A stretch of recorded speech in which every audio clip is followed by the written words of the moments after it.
Hattoki men ateist bo'lgan edim ham. Ateist, ya'ni men islom moliyasiga muhabbat qo'ygan bo'lardim men.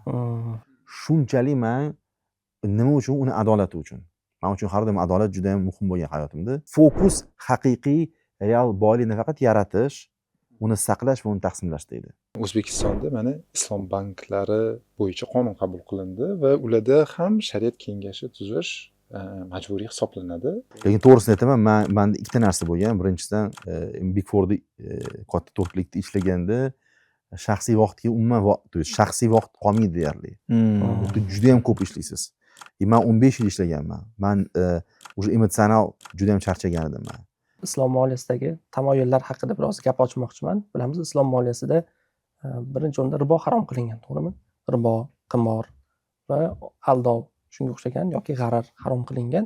Tashqaridan qaraganda islom moliyasida taqiqlar juda ham ko'pga o'xshaydi. Vaqf bu aynan eng muhim davlatga yordam beruvchi tizim hisoblanadi. Islom moliyasida faqat islom banki bor va u faqat puli bor odamlarga xizmat ko'rsatadi.